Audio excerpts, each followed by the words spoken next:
안녕하세요. 이코노미스트 홍춘욱입니다. 이번 시간에는 코로나19 사태 또는 코비드19 사태로 인해서 세계 경제가 불황을 겪게 될 것인가에 대해서 질문해 주셨기에 대답해 보려 합니다. 물론 이 질문에 대해서 확실하게 답할 수 있는 사람은 세상 어디에 아무도 없을 것입니다.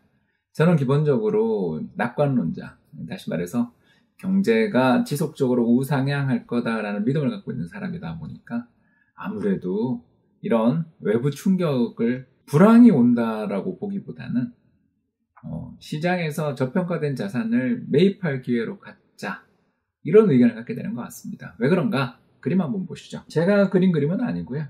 네이버 블로거 TYSINVS, 좀 어려운데요. 제가 어떻게 이분을 지칭해야 될지 모르겠습니다. 제가 팔로우하고 있는 분인데요. 이분의 포스팅에서 가져온 곳인데 저기 숫자마다 이렇게 빨간 점이 찍혀 있죠. 저게 뭐냐 하면 주간 단위 기준으로 해서 5% 이상씩 주가가 빠졌던 걸 지난 10년 동안 기록해 놓은 건데, 주간 단위로 5% 이상 주가 하락한 게 이렇게 많다라는 거에 대해서 다들 놀라실 것 같습니다. 그리고 주식시장이라는 건요, 이런 리스크를 부담하는 대가로 돈을 버는 곳이다. 저는 그렇게 생각합니다. 그러니까 이런 충격적인 시장의 어떤 급격한 조정들이 난 다 싫고, 이런 거랑 아무 연관 없이 살고 싶어 그러면 채권이나 은행 예금하면 되죠. 대신 1%대의 수익률 정도 수준, 혹은 수익이 크게 나는 해라 하더라도 상단이 제약되는 그런 자산을 들고 가는 수밖에 없습니다.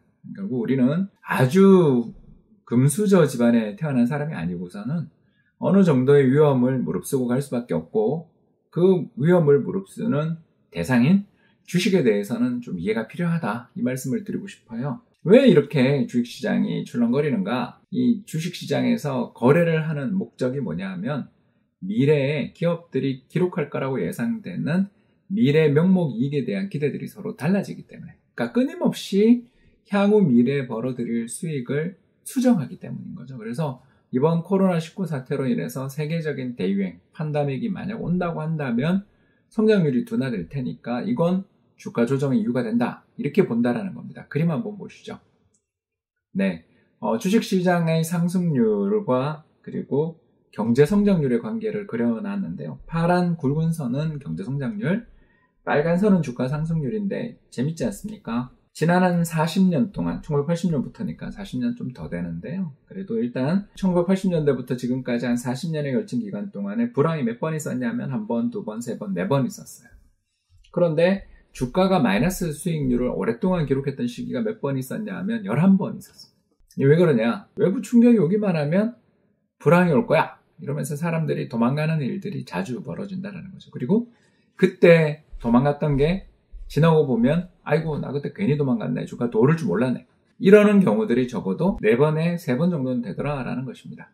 그만큼 주식시장은 경제에 대한 아주 좋은 예측 지표 또는 예측 도구임에는 분명합니다만 굉장히 잘 틀린다, 이 말씀을 좀 드리고 싶습니다. 자, 이렇게 되면 이제 질문이, 그러면 정말 경기가 나빠져 기업 실적이 망가지는, 미래 이익 성장이 마이너스를 기록하게 되는 그런 시기가 온다라는 걸 어떻게 예측할 수 있나요? 이런 질문을 좀 우리가 드릴 수 있지 않을까요? 그때 바로 기업 이익의 선행 변수, 기업 이익을 움직이는 핵심 요인에 대해서 한번 살펴볼 필요가 있어요. 바로 첫 번째가 뭐냐 하면 단위 노동 비용입니다. 파란 선은 미국 기업들의 GDP 대비 기업 이익 비중, 다시 말해서 전체 경제 규모 대비 기업 이익이 몇 % 정도 되는지를 측정한 것인데, 지금 사상 최대 이익을 연속해서 계속 기록하고 있고요. 이런 기업들의 이익을 뒷받침하는 가장 중요한 요소가 바로 노동비용, 빨간 선 단위 노동비용입니다.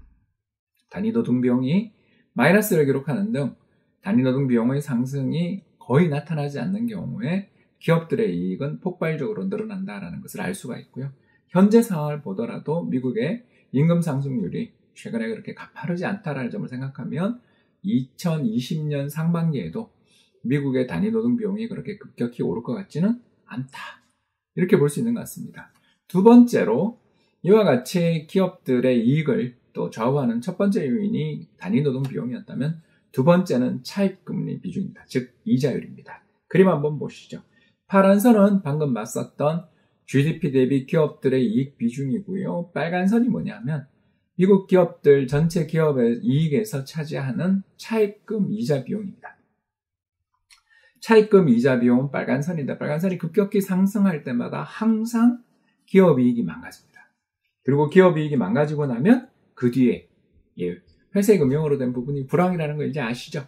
불황이 자주 출현하게 됩니다. 이런 상황을 살펴보면 우리는 두 가지를 알 수가 있어요. 첫 번째는 기업들의 부담하는 실질적인 체감 인건비가 별로 늘지 않고 있고 기업들이 부담하는 이자율 수준이 사상 최저 수준, 즉 기업 이익 대비해서 사상 최저 수준이기 때문에 기업 이익이 급격히 붕괴되면서 이게 사람에 대한 대량 해고로 이어지고 또 투자의 감축으로 이어지며 더 나아가서 주식시장에 대한 투자자들에 대한 보상, 자사주 매입이라든가 배당금 지급 정지 이런 걸로 이어질 가능성은 현재로서는 굉장히 낮다라는 걸 금방 알 수가 있는 것 같습니다.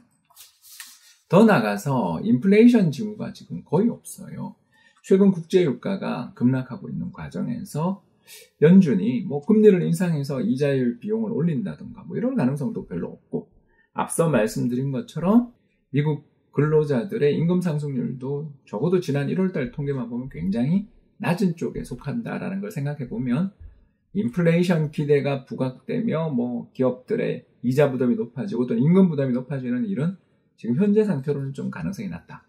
마지막으로 파란선 한번 봐주시면 좋겠는데 이 파란선이 뭐냐 하면 미시간 대학교, 미국을 대표하는 대학 중에 하나죠. 이 미시간 대학교에서 측정하는 향후 5년간의 인플레이는 어떨 거라고 생각해요? 라는 설문조사 결과인데 꾸준히 떨어지죠. 또 녹색선은 방금 위에는 소비자들한테 물은 거고요. 이 녹색선은 전문가들한테 저처럼 경제 전망을 어불하는 물론 맨날 틀리죠.